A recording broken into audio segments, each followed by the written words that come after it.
இரவு நேர பிரதான செய்தியின் தலைப்பு செய்திகள். களுத்துறை துப்பாக்கிச்சூட்டு சம்பவத்துடன் தொடர்புடைய மோட்டார் சைக்கிள் கண்டுபிடிப்பு. லுணுகலையில் புதையல் தேடிய 6 பேர் கைது. அக்குரேகுட துப்பாக்கிச்சூட்டு சம்பவம் தொடர்பாக வெளியான தகவல். ஸ்பேஸ் எக்ஸ் நிறுவனம் மூலம் விண்வெளிக்கு சென்ற 4 வீரர்கள். நாளை முதல் புத்தளம் ரயில் பாதை முழுமையாக திறப்பு.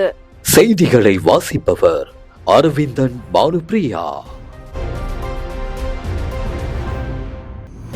களுத்துறை வஸ்கடுவ வாடியமங்கட பகுதியில் நேற்று இரவு துப்பாக்கிச்சூடு நடத்தி ஒருவரை கொலை செய்த சம்பவத்துடன் தொடர்புடைய சந்தேக நபர் பயன்படுத்தியதாக சந்தேகிக்கப்படும் மோட்டார் சைக்கிள் ஒன்று பண்டாரகம பகுதியில் கண்டுபிடிக்கப்பட்டுள்ளது.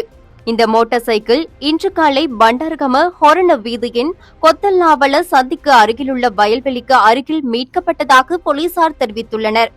அதன் மீது கருப்பு நிறத்துடைய தலைக்கவசம் ஒன்றும், மோட்டார் சைக்கிளுக்கு அருகில் தரையில் கருப்பு நிற துணியால் தைக்கப்பட்ட புதிய ஜெக்கெட் ஒன்றையும் போலீசார் கண்டெடுத்துள்ளனர்.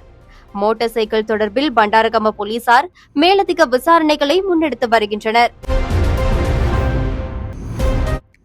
லுணுகலை போலீஸ் நிலைய அதிகாரிகளுக்கு கிடைத்த தகவல் ஒன்றின் அடிப்படையில் புலுகொல்ல பகுதியில் உள்ள கும்பகன் நோயாவை அண்மித்து பாதுகாக்கப்பட்ட வனப்பகுதியில் மேற்கொள்ளப்பட்ட சுற்றிவளைப்பின் போது புதையல் தேடும் நோக்கில் அகழ்வு பணிகளில் ஈடுபட்டிருந்த 6 சந்தேக நபர்கள் கைது செய்யப்பட்டுள்ளதாக போலீசார் தெரிவித்துள்ளனர்.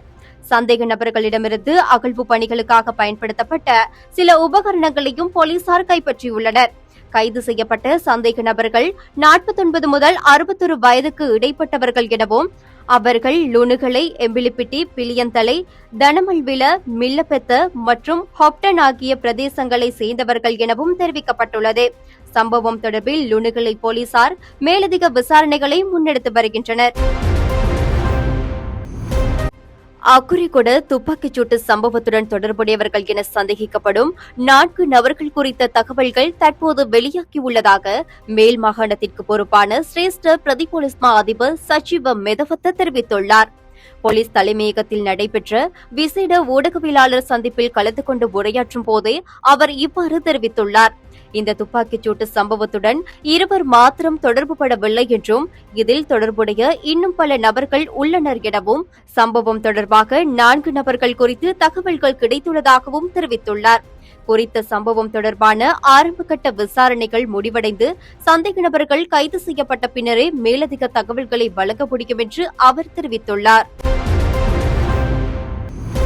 ஸ்பேஸ் எக்ஸ் நிறுவனம் மூலம் அமெரிக்கா, பிரான்ஸ் மற்றும் ரஷ்யாவை சேர்ந்த வீரர்கள் கேப் கெனவரலிலிருந்து விண்வெளிக்கு சென்றுள்ளனர்.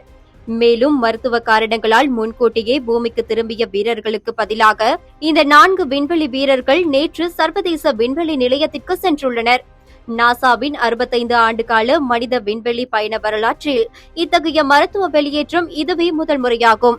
இவர்கள் அடுத்த 8 முதல் 9 மாதங்கள் வரை விண்வெளி நிலையத்தில் தங்கி ஆய்வுகளை மேற்கொள்ள உள்ளதாக தெரிவிக்கப்பட்டுள்ளது. டித்வா சூறாவளி அனர்த்தத்தினால் சேதமடைந்திருந்த புத்தளம் ரயில் பாதை நாளை முதல் முழுமையாக திறக்கப்படும் என ரயில்வே திணைக்களம் அறிவித்துள்ளது. இதற்கமைய நாளை முதல் புத்தளம் ரயில் பாதை முழுமையாக திறக்கப்பட உள்ளதுடன் கொழும்பு கோட்டையிலிருந்து புத்தளம் வரை ரயில்கள் இயக்கப்படும் என அந்த திணைக்களம் மேலும் தெரிவித்துள்ளது. உறுதிப்படுத்தப்பட்ட உண்மை செய்திகளை உடனுக்குடன் தெரிந்து கொள்ள ஆயுள் மீடியாவை ஃபாலோ செய்யுங்கள்.